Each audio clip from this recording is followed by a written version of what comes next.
Well, concluding our NFC West preview show, episode number 98 of the Primetime Rundown comes your way right now with managing editor of the Rams Wire, part of the USA Today SMG group, in Cameron DaSilva. Cameron, thank you so much for coming on, man. How are things on your side of the country? I'm doing well. How are you? Not too bad, man. It's pretty okay on over here on the East Coast. But getting ready for some football and getting to see what the defending Super Bowl champs are all about this year. And for starters, obviously there's so much chatter not only about the team defending their title, but also Aaron Donald. In this joint practice thing here in preseason, that's been getting a lot of chatter about the NFL not being able to discipline some of the players because of the preseason joint practice stuff like that. They don't have the authority. Maybe in the CBA that was probably not put in there. What have you heard about what the Rams might do internally with Aaron Donald here? They've been very secretive about what's going to happen. Sean McVay said a couple times in his press conference the other night and on the broadcast during their game against the Bengals that they're handling it internally. They've already he's talked to Aaron Donald, and he's kind of gotten the assurance that it's not going to happen again. And they're not going to say whether they're going to suspend him. They're not going to obviously suspend him from week 1 against the Bills. I don't know if they're going to fine him or what they're going to do about it, but it sounds like they already handled it and they talked to Aaron, and not much else is going to be done about it. Well, that's a big deal, especially when you see what Myles Garrett did, a couple of years ago with Mason Rudolph and everything along those lines.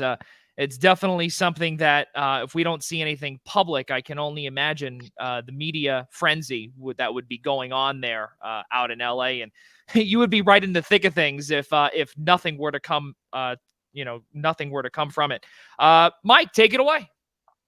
Yeah, so thanks once again, Cameron, for coming on and joining us to talk about the Rams. Moving on, I guess, to about Donald on the field is, part of this, defending Super Bowl champion core, and there was really sort of the talk, was this going to be the swan song for Aaron Donald? He winds up coming back, sort of looming over again. Could this potentially be the final year for him, or does it take one more title, or could this be it this year?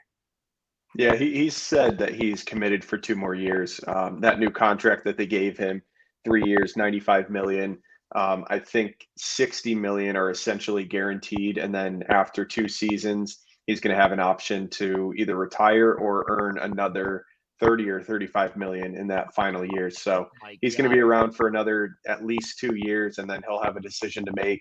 I can imagine that he's going to finish his career with the Rams, whether it's after another 2 years or 3 more, and he finishes out the contract. But he said he's going to play as long as he can play at a high level. And the fact that Sean McVay is back is a big reason that Aaron Donald didn't retire, and vice versa too. If Aaron retired, Sean said he doesn't know if he would have been back. So it's kind of a tandem pairing between those two, which kind of goes to show you how important Sean McVay is to all of his players and how much respect he's garnered from these guys.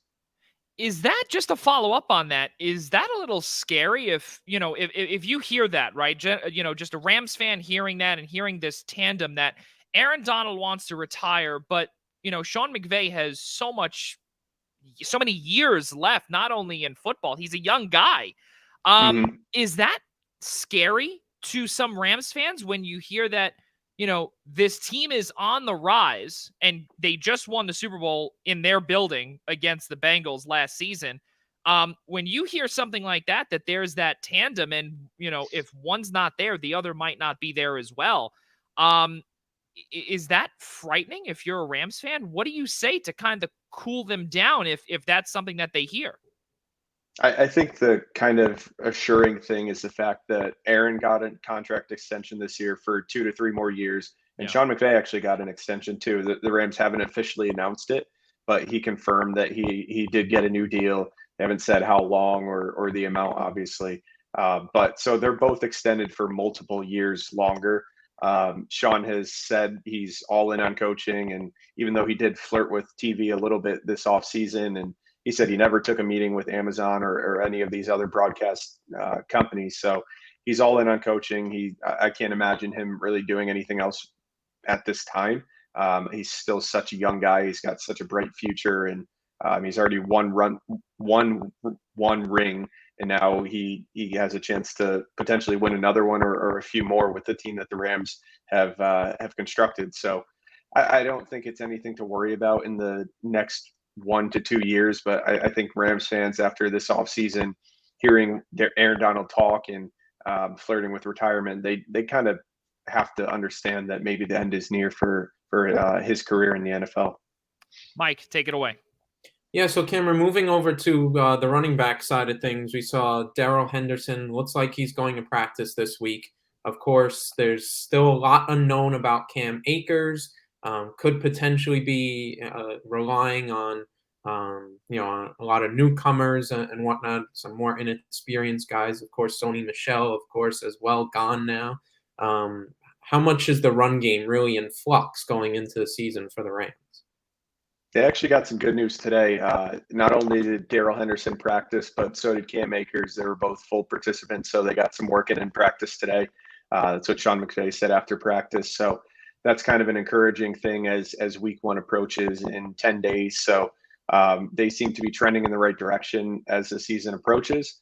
I think really this offense is still going to go through Matthew Stafford and Cooper Kupp, and now you got Allen Robinson coming aboard too. But I would expect the running game to improve a little bit with Cam Akers being fully healthy after missing pretty much all of last season. He came back for the playoffs, but now he's a year removed from that torn Achilles and should be feeling much better now going into this season. So I think the running game should improve. It's going to be really Akers and Henderson working off of each other, kind of keep the Rams trying to keep both of them fresh throughout the year.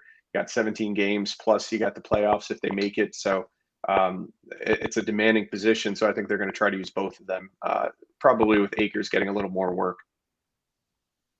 Yeah. So, and you brought up Stafford there, and we saw the great left tackle Andrew Whitworth retire just after the Super Bowl win.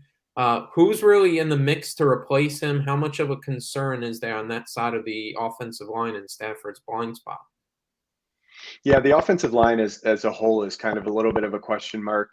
They do know who's going to replace Andrew Whitworth. It's going to be Joe Noteboom, who they drafted in the 3rd round a few years ago.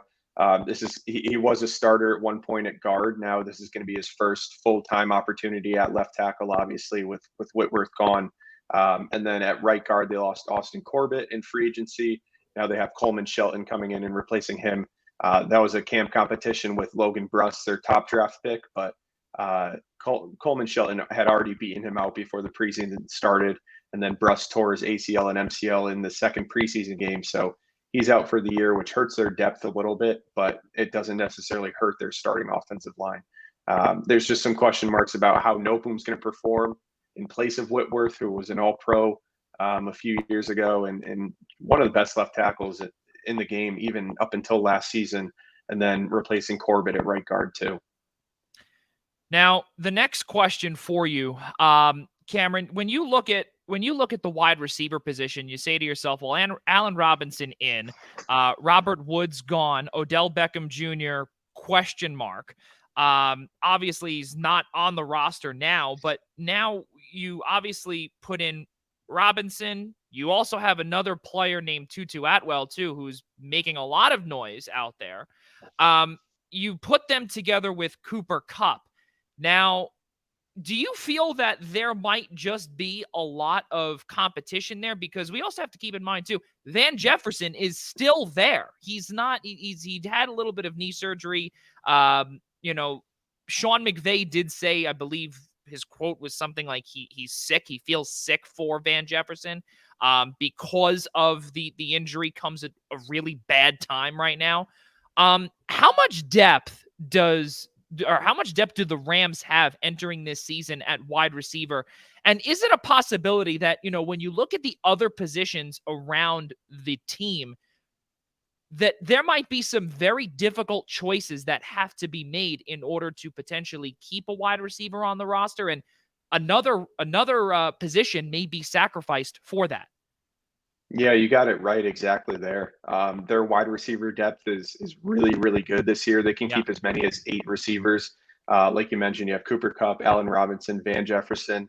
Those are going to be the top three starters. You have Ben Skoranek, who they held out of the preseason kind of as a safety, just in case Van Jefferson isn't ready for week one. You at least have Skoranek healthy. They also held Tutu Atwell out of the preseason as a precaution, so he's healthy for the season.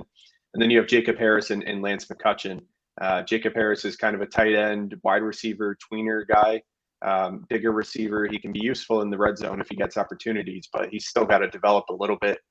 He's a raw prospect from last year that they drafted. But Lance McCutcheon led the NFL in receiving yards this preseason. I think they're probably going to wind up keeping him on the 53-man roster. I'd be surprised if they cut him because I don't see any chance he's going to slip through waivers and land on the practice squad. So, I mean, 8 receivers is a lot to keep, even for Sean McVay. I think they kept 6 at the start of last season. So, like you mentioned, that's going to hurt another position where they might need more help, like pass rusher, defensive line. You're looking at cornerback where you're probably going to have at least 6. Maybe you could go 7. Safety, Quentin Lake is injured right now, so might need some added depth there. So when you do keep 8 receivers, it could hurt another position. What does Allen Robinson bring to this team that Robert Woods did not? I think he's just a little bit different than what Cooper Kupp is. Robert Woods wasn't the player that Cooper Kupp was necessarily. Yeah. He never had that huge breakout year, but they were very similar receivers where they're great route runners, have great hands, awesome blockers in the running game, just kind of do it all receivers. And now you bring in Allen Robinson, and that's not to say he can't do those things, but he's a little bit bigger of a receiver. He's one of the best contested catch receivers in the NFL. So that's going to help the red zone offense. You can throw fades to him. You can use his bigger frame in the end zone area and kind of give Matthew Stafford one of those bigger receivers that he's been used to throwing to, like Calvin Johnson, Kenny Galladay, Marvin Jones Jr. to an extent is a little bit of a bigger, wide catch radius receiver. So I really like what Allen Robinson brings to this offense. He's a good route runner. Like I said, he's physical at the catch point and coming down with these 50-50 balls. So I think that's really going to be his strength in this offense. Cameron, someone else that the Rams brought in was Bobby Wagner, inside linebacking presence. And that's a big deal, especially when we know what he's been all about with Seattle for so many years. He's a Super Bowl champion as well. And, he brings in that championship caliber linebacker. Does he have stuff left in the tank to really help this defense out? Yeah, absolutely. I don't think he has the speed that he had when he was younger, and you could see that a little bit last season when watching him play. But I think he still had something like 170 tackles, so he's always around the ball. He's such an instinctual and smart player, where his vision on the field and diagnosing what's happening on the play, it helps him make up for any lack of speed that he might have now. And really getting him paired with Ernest Jones, who they drafted last year in the 3rd round. Getting them kind of together, it gives them more options as far as using two run linebackers at a time in this defense, when primarily they've had one inside linebacker on the field at a time. So it kind of opens up your rush packages. You can use Jones or Wagner to blitz at times. You can line up Jones on the edge a little bit too and have him rush the passer that way. Just the leadership that Bobby Wagner and the guidance he brings to this defense, especially with Ernest Jones, and kind of helping him develop into a more experienced and instinctual linebacker in this defense. I think that's going to help them a lot this year. The next one for me here, Cameron, is that there's a lot of chatter also regarding the quarterback position. And I'm not talking about Matthew Stafford. I'm talking about John Wolford as well. I'm talking about Bryce Perkins as well. There's a lot of talk that apparently Perkins is looking pretty good in training camp and in preseason as well. We saw he'd say they both look pretty good. There's another tough position that there might have to be some tough choices there, some tough calls in terms of who the backup to Matthew Stafford might be. What have you seen so far from those two quarterbacks that are vying to be Stafford's main backup? Yeah, for a team like the Rams, quarterback is a tricky position to evaluate because you don't expect to use any of your backup quarterbacks. So you could really get away with keeping only 2 total quarterbacks on the roster. But then you run into the possibility of an injury, and if Stafford goes down, then you're left with only, say, John Walford as his backup. They kept 3 last year, and I think they're kind of going to go that route again. Bryce Perkins looked like the better quarterback this preseason. John Wolford didn't play much. He didn't play at all in the first one. He played a half in the second one. And then in the third one, he sat out because he had his thumbnail ripped off of his he had the fingernail ripped off of his right thumb in practice with the Bengals. So he didn't play at all in that third one. So it's been pretty much all Bryce Perkins the last 2 years in the preseason. So the Rams have gotten a good chance to evaluate him, and he does need work as a passer, but when he tucks the ball or he runs these zone reads, he's really tough to get on the ground. Great in the open field, and he didn't really make many mistakes in the preseason either. He had no interceptions, no fumbles. I think he threw 2 touchdown passes and rushed for another 2. So when he was leading the offense, they got a little bit of a spark, which I think the Rams like. And Sean McVay speaks so highly of him. And then you can use him on scout team if you do have him on the roster. And you're going to face quarterbacks like Dak Prescott, Josh Allen, Kyler Murray, Russell Wilson. So you're going to face quarterbacks like that where it's valuable to have kind of a mobile, athletic quarterback on your scout team for the week of practice leading into those games. Mike Szabo, conclude our segment. Yeah, so final question from me, Cameron. Really, we see the Rams having this, great core from last year. We've gone through a lot of the teams, just putting it all together. What's really your expectations for this year in terms of win-loss, and do they make it all the way back again to the Super Bowl? Yeah, I have pretty high expectations for them again this year. I can see anything from 11-6 to 13-4. I think 13-4 would be really good given their schedule and the teams that they're facing. They face the entire AFC West. They have to face the Bills in week 1. The NFC West is never an easy cakewalk, even when you do have the Seahawks who are kind of trending backwards and the 49ers with essentially a rookie starting quarterback. So I think they're going to be really good this year again. Anything less than, say, 10-7 would be a huge disappointment. I think they'll make a decently deep run into the playoffs if they don't get that first round bye.